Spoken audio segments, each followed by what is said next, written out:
professor in the Economics and Philosophy Department here at Yeshiva University. I'd like to welcome you to the second of our Koch Foundation sponsored lectures. Both of the previous lecture and this one, as well as one more, which will soon be announced as soon as we have the person settled who it will be, are associated with a course I'm teaching this fall called Different Wealth of Nations. The main topic of the course is an investigation into competing theories and competing explanations for why some places in the world are so wealthy and other places are not so wealthy. One might expect that after a few centuries of economics as a discipline, they would have figured that out by now. There'd be some consensus, but alas, there is almost no consensus over that. The speakers we've invited all represent specific schools of thought that bear on some aspect or other of that question. And I'm very pleased and we're privileged and honored this evening to have Professor Richard Pipes, who's going to give us a lecture tonight. I want to tell you something about Professor Pipes himself. Quite a distinguished person. He's one of the world's foremost experts on Russian and Soviet history. He is the, if I get this correct, the Baird Professor Emeritus of History at Harvard University, where he has been, he told me this evening, for 64 years at Harvard University. And God willing, another 64 years. The author of well over 20 books, I don't know the exact number. 21. And I want to show you two of them, including the one that we're using in my course. So the one we're using in my course, which will actually form the basis of the lecture tonight, is Property and Freedom, which came out in 1999. I'll say something about that in just one second. One other book of his, which I will highly recommend to you because it's a relatively short introduction, but it packs a wallet. It's called Communism, A History, which is, as the name suggests, a discussion of 20th century developments of communism, in particular the Russian version, but not only the Russian version. It's the sort of book that, if you know it, you'll know this is true when you start reading it. You can hardly put it down. Professor Pipes has had a distinguished career not only as a scholar, but also in, as we might think of as extra scholarly activities as well. He served as the chairman of the Team B committee for the Central Intelligence Agency in 1976. This was when George Bush the Elder was the head of the CIA. This was a group that was convened in order to, it was an analytical group that was convened in order to challenge the CIA's current policies and strategies with respect to the Soviet Union and the Cold War. Professor Pipes chaired that commission. He was also awarded, the recipient of numerous awards, honorary degrees, as well as other kinds of awards. One I'll mention is in 2007, he was the recipient of the National Humanities Medal. So we are quite privileged and honored to have him with us tonight. The topic of his lecture tonight, as I mentioned, is addressing themes associated with his book, Property and Freedom. This book came out in 1999. As he mentions right at the outset of the introduction of the book, this is something of a departure from the other work he had done, but in many ways it draws on all the work that he had been doing for so many years. I recommend, of course, this book to you as well. Without further ado, let me introduce, and please join me in welcoming Professor Richard Pipes. Can I sit here? Absolutely, yes. Well, thank you, Professor Wilkinson, for inviting me and for introducing me. I have written 21 books, but all of them, with one exception, deal with Russian history. This is an exception, and I would like to explain how I came to write this. Working on Russian history for many, many years, I was always struck by the fact that the country always had an autocratic, undemocratic government. And it puzzles me why this should be so, because Russia geographically is located in Europe.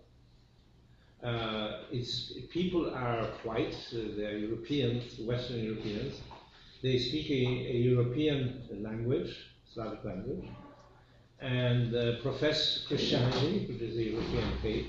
Why are they so different? Why are they so much more like a third world country? And in the course of studying Russian history, I came to the conclusion that the real difference between Russia and Western Europe was the fact that they really did not have private property until very, very late. That is, Europe had private property already in ancient times. I mean, Athens knew private property. There was private property in land there. There was trade in land. There was private property in ancient Israel. I mean, the commandment, thou shalt not steal, strongly suggests that there was private property in ancient Israel, or that you should not covet anything that thy neighbor has. Of course, landed property in ancient Israel was not personal, individual, but rather family held, but still it was private property. And this is something that does not exist in most countries outside of Europe.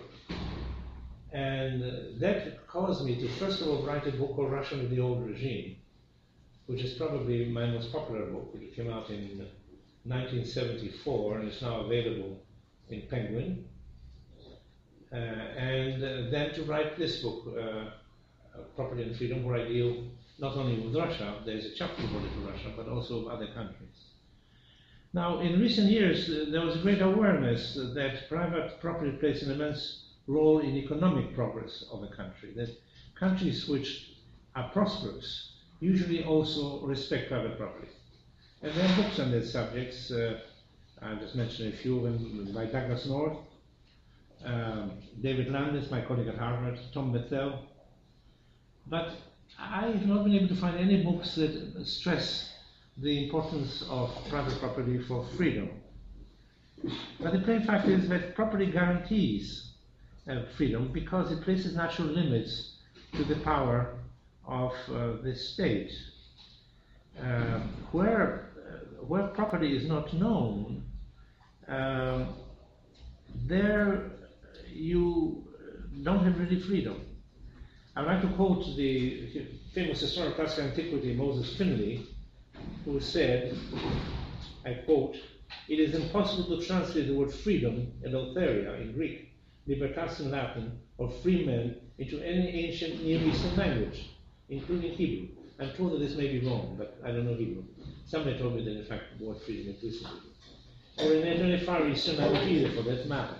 And indeed it is so. I pursued this matter and found that libertas and eleutheria, which exist in Greek and in Latin, do not exist in other languages. For example, the Japanese, when they were first exposed to Western influences in the 19th century, had great difficulty translating the word freedom into Japanese. And they finally settled on something called jiu, which doesn't mean freedom, but licentiousness, doing what you feel like doing. Incidentally, that's true also in Russia. In Middle Ages, they had the word volia. They later developed the word svoboda, which is freedom in our sense, but volia means licentiousness, doing what you want, disregarding everybody else. Muslim writers face a similar difficulty, and I quote Bernard Lewis, Islam in History. "The first examples in Islamic lands of the use of the term freedom in a clearly defined political sense come from the Ottoman Empire in the late 18th and early 19th centuries, and are patently due to European influence. They are sometimes to direct translations from European texts. Early references to freedom in the works of Muslim authorship are hostile and equated with libertinism, licentiousness, and anarchy. And that is very true of much of the outside world, of the European world, because they did not know properly. Now, let me just very briefly summarize how the idea of property has been handled in the world literature beginning with the Greeks. There's a political argument in favor of property and against property. The political argument in favor of property holds that unless it's distributed in a grossly unfair or unequal manner, it propels stability and constrains the power of government. Against the property, it is argued that the inequality which necessarily accompanies it generates social unrest. So that's the political argument, for and against. Then you have the moral argument. The moral argument is that property is illegitimate because everybody is entitled to the fruits of his labor. To which the critics respond that many owners make no effort to acquire property, they inherit it or acquire it in some other ways. And the same logic requires everyone to have an equal opportunity to procure it.